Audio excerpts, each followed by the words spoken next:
PVP em tijolo, tempestividade e premissas prejudicam, mas considerando que o FII é para longo prazo e que qualquer modelo há premissas, faz sentido levar em conta esse indicador ou não? Vejo que os laudos de avaliação são extremamente minuciosos e bem detalhados, levando em conta 10 anos de fluxo de caixa descontado, por exemplo. Obrigado. E aí, Bernardo, eu vou trazer para você aqui duas considerações. A primeira é o seguinte: tem um cara que eu admiro pra caramba, que é o professor João da Rocha Lima, lá do núcleo da Poli, né? E ele fala que 10 anos para imóvel, ele fala que 10 anos para imóvel é o tempo de você fazer uma pintura. Então, você fazer o fluxo de caixa descontado considerando 10 anos é um estándar do mercado. Mas faz muito mais sentido você considerar 30 anos, né? Porque o imóvel ele vai conseguir gerar renda por muito mais do que 10 anos. E quando você faz o fluxo de caixa descontado para 10 anos, você considera que no 10º ano você vai vender, liquidar aquela operação e vai botar o residual do imóvel também. Então, isso gera uma complicaçãozinha aí na conta do fluxo de caixa descontado. Então, o modelo dele leva em consideração 30 anos, o que já faria uma diferença gigantesca na capacidade de geração de renda desse imóvel. E você tem que considerar também que nesses 10, 15, 20, 30 anos, a cidade muda muito. Então, se você olhar em volta do prédio aí que você mora, da casa que você mora 30 anos atrás, e hoje você vai ver uma diferencinha, né? Que não estava naquele fluxo de caixa descontado. E aí eu vou trazer o segundo caso, que é o que eu uso sempre aqui para fazer um exemplo, né? Para quem não sabe, eu sou piloto também. Então, eu era piloto lá no Corpo de Bombeiros. E na aula de voo lá, o que a gente aprendia era o seguinte, que você deve fazer pequenas correções e evitar correções muito grandes. Por quê? Se você der uma bobeira, você cochilou ali, e o avião saiu muito do rumo, né? Saiu muito de onde ele deveria ir, a correção que você deve dar é muito grande. Quem dirige sabe que é a mesma coisa, né? Você está sempre fazendo ali pequenas correções no acelerador, no freio, no volante, né? Quando a gente é iniciante, está aprendendo a dirigir, as correções são muito brutas, né? Você pisa no freio com muita força, você acelera com muita força, solta a embreagem de uma vez, porque você não sabe a amplitude dos movimentos e toda a correção que você faz aplicando muita força, a reação contrária também é muito grande. O mesmo vale para avaliação, né? Então, em vez de você fazer uma avaliação hoje e considerar 10, 30, 40, 50 anos para frente, faz uma avaliação inicial que você sabe que é um chute, né?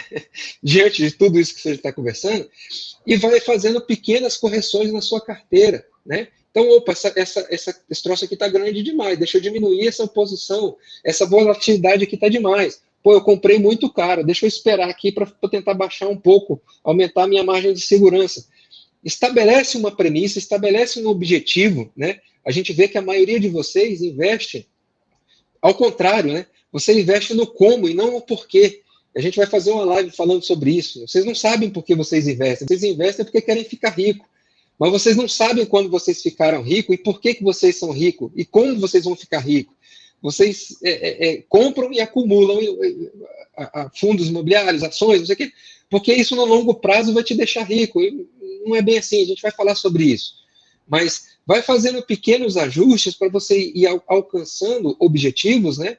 E isso vai fazer com que você afine essa sua relação de compra e venda de ativos e a sua vida com investimentos. Isso vai te tirar, cara, uma ansiedade gigantesca de estar sempre certo. Então, isso traz um posicionamento mais maduro do investidor diante da carteira dele e dessa questão de precificação. E entender por que tem precificação, entender por que tem rating, entender por que as pessoas têm que fazer o pedido do prêmio de risco, né? E que para nós, às vezes, dá para dar uma coxambrada porque você não tem que prestar muito contas para ninguém, a não ser você mesmo, né? E talvez tirar essa ansiedade faz com que você consiga desempenhar melhor as suas funções profissionais e gerar mais dinheiro do que correr atrás de rentabilidade.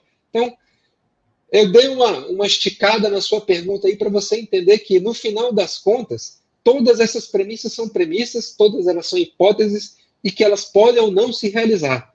E que isso vai depender muito mais de você afinar essa sua capacidade de medir do que efetivamente confiar naquela medição inicial que você fez. Complementa alguma coisa aí, China? Perfeito, Lão, o que você falou está certinho aí. A questão do preço sobre valor patrimonial, né, que é a questão tese da pergunta, se importa ou se não importa, né, se utiliza-se ou não, porque é muito bem feito, né, a análise, né,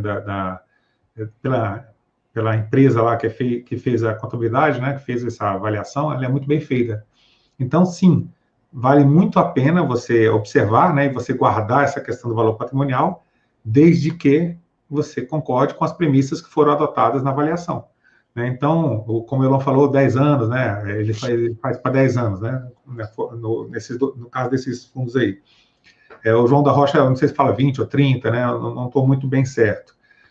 Mas existem outras metodologias para fazer e existem outras premissas que você pode colocar, né? Ele vai colocar uma determinada vacância daqui a 3, 4 ou 5 anos, né, naquele ativo.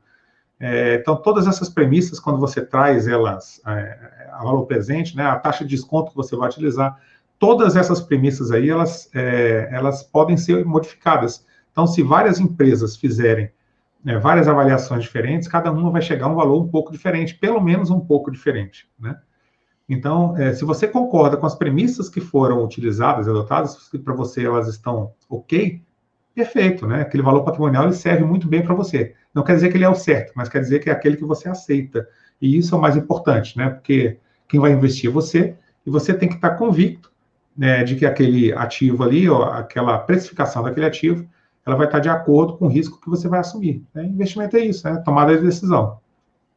Como diz meu avô, mais vale um gosto do que um caminhão de abóbora. É.